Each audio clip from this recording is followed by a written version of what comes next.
The thyroid gland is a shield-shaped structure at the front of the neck.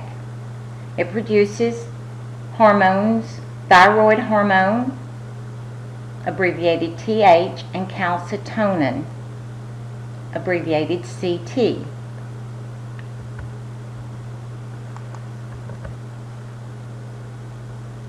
Within the thyroid are small chambers called follicles.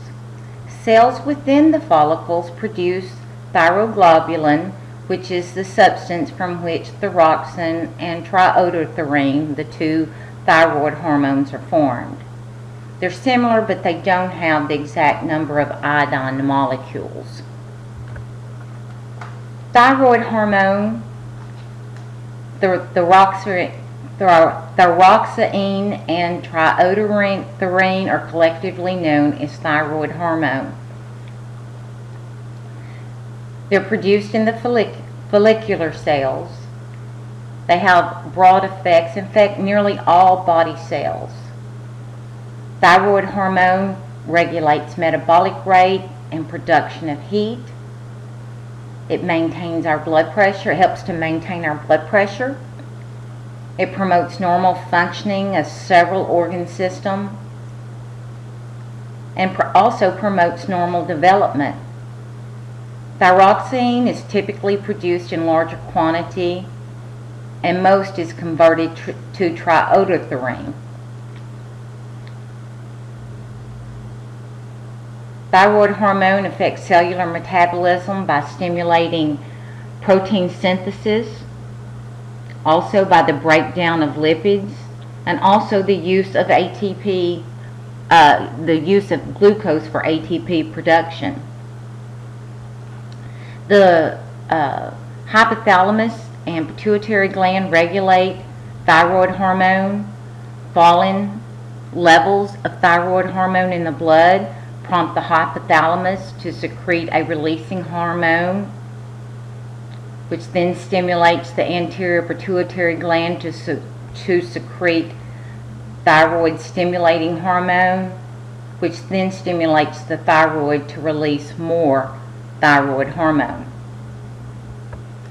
A simple goiter is an enlarged thyroid gland and can result from a diet deficient in iodine.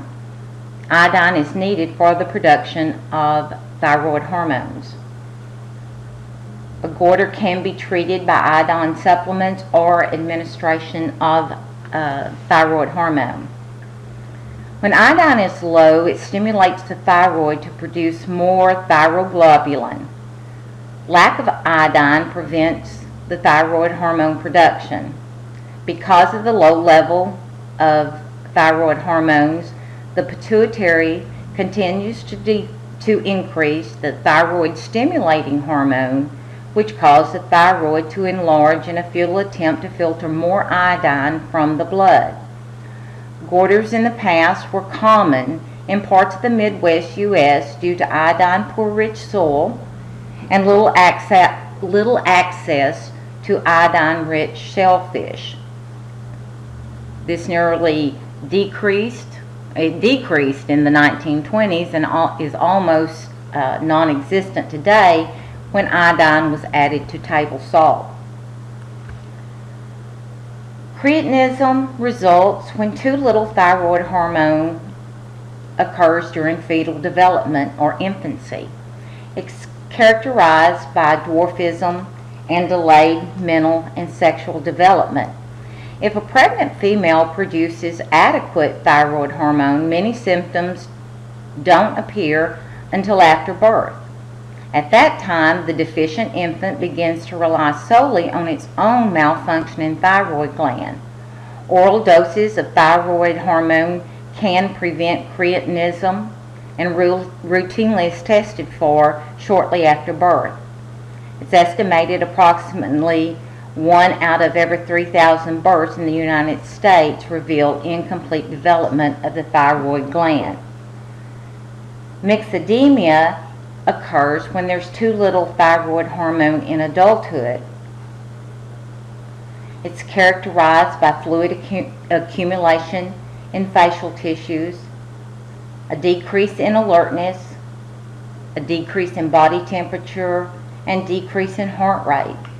Oral thyroid hormone administration can help prevent and treat these symptoms.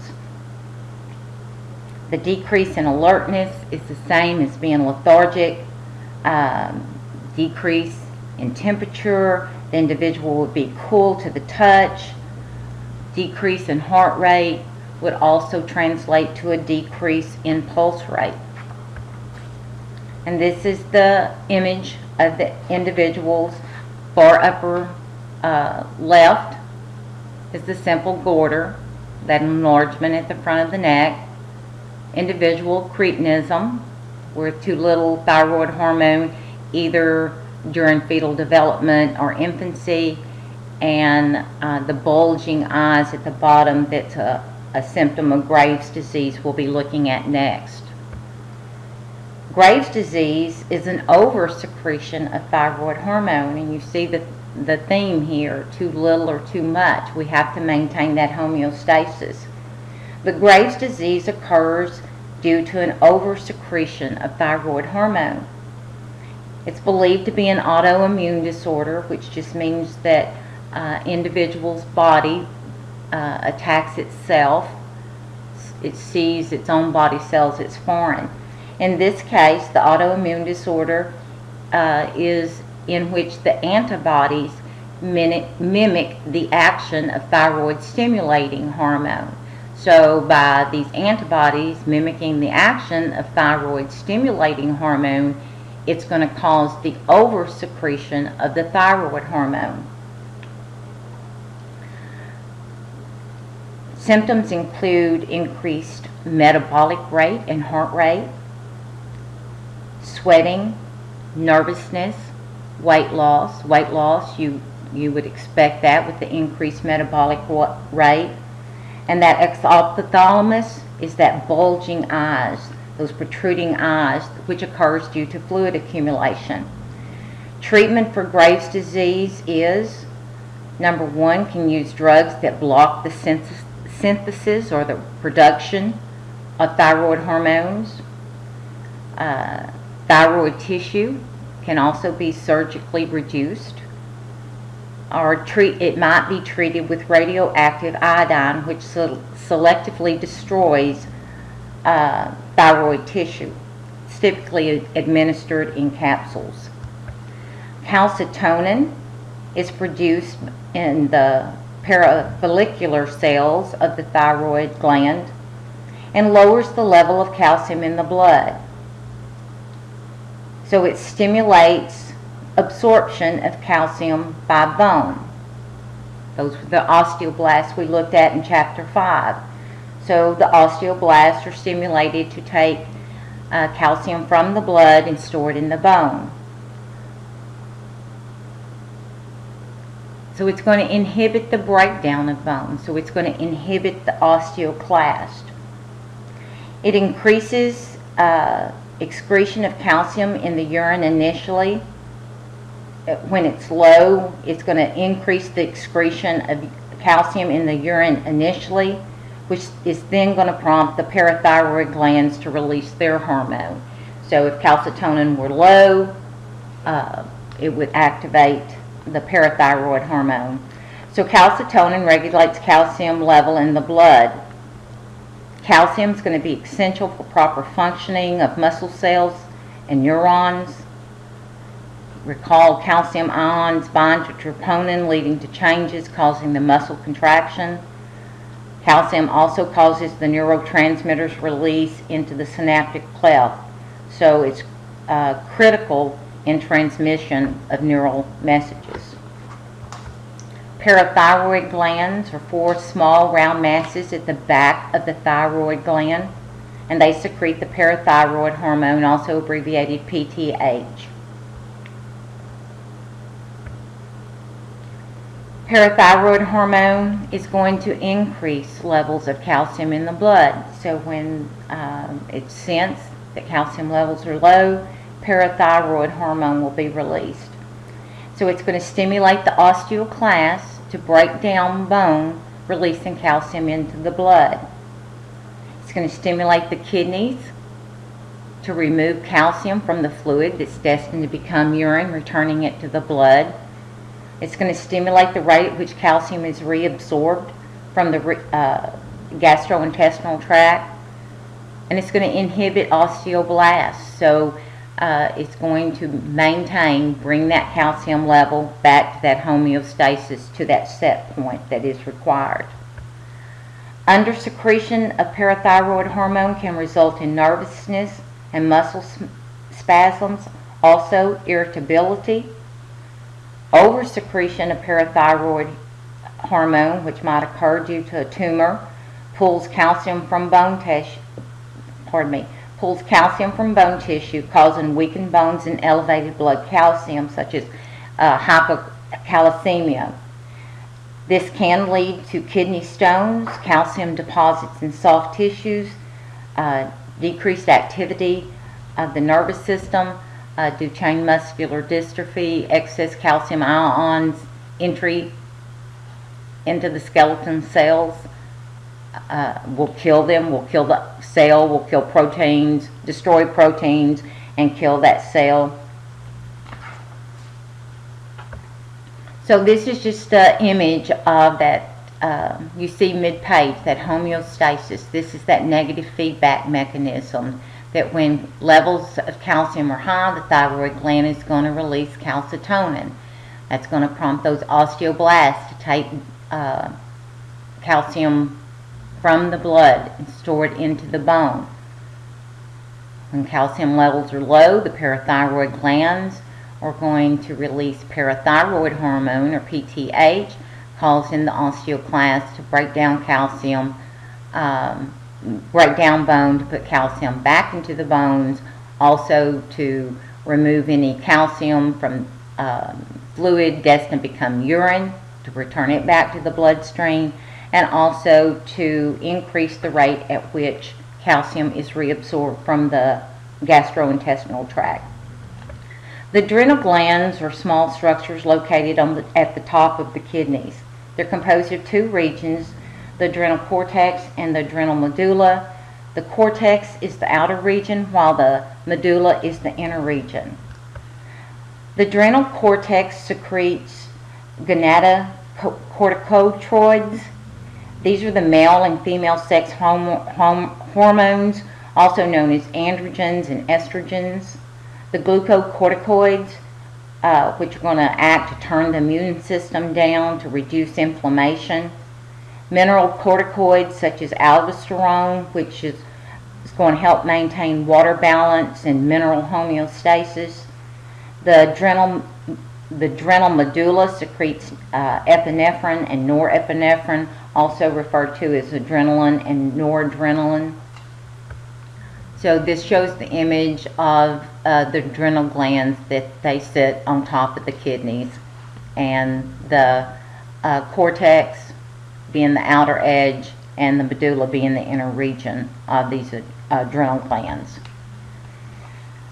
Gonadocorticoids include the androgens and estrogens secreted by the adrenal cortex, and this is in both males and females. In both males and females, the male's androgen secretion by the testes far surpass that of the adrenal cortex.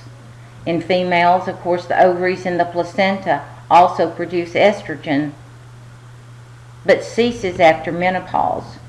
So in both males and females, in females we secrete testosterone, but whereas in males this is from the testes. In females, the adrenal cortex would be the region, just as in males they will have estrogen that would be secreted by the adrenal cortex, whereas in females it would be the ovaries and the placenta. Mineral corticoids affect mineral homeostasis and water balance. Aldosterone is a primary mineral corticoid, and it's highly associated in excess with high blood pressure.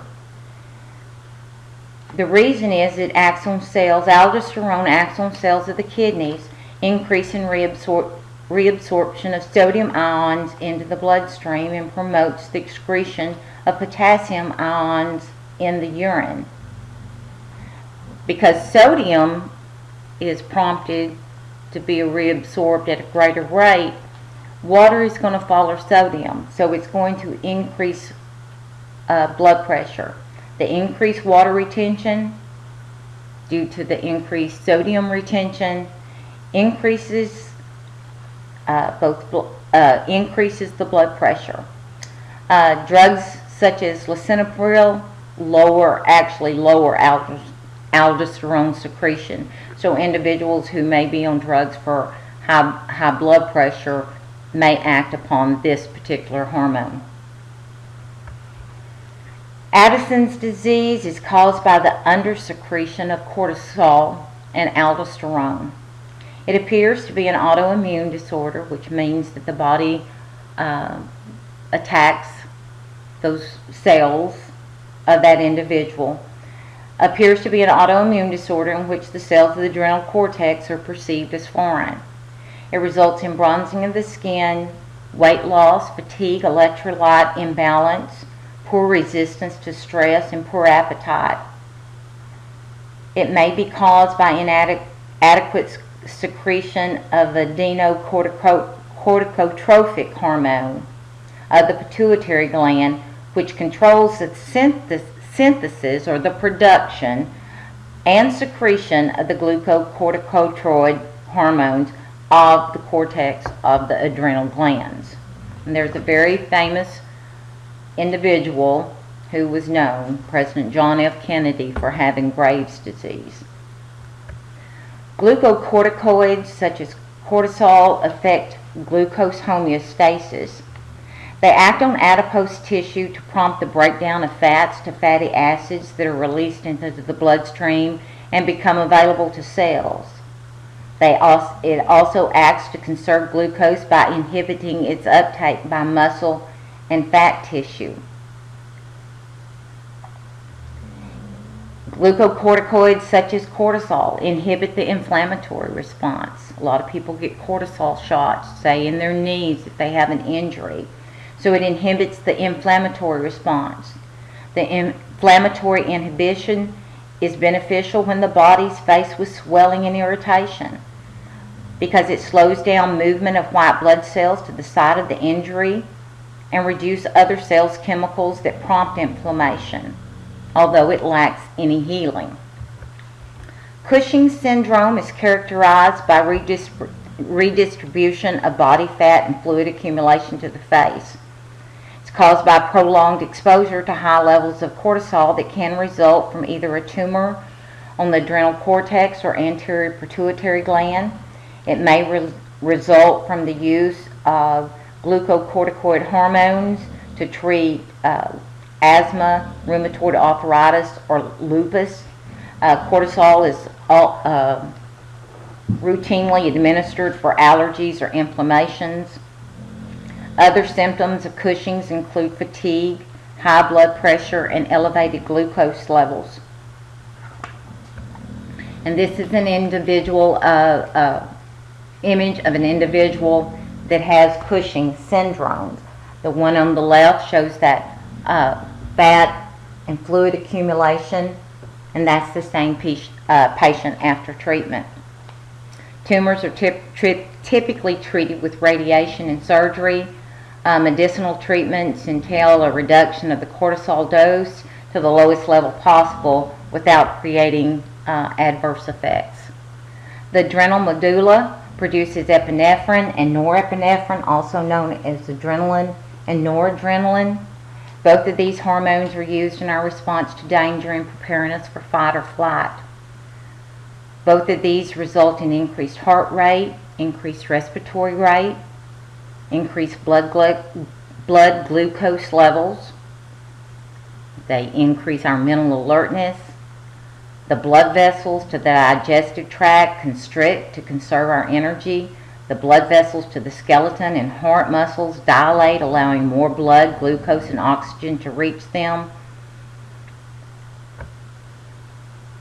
Hormonal stress response to stress occurs in 3 stages. It's known as the general adaptation syndrome. Stress is mental or physical tension. Stress is part of everyday life in which we cope.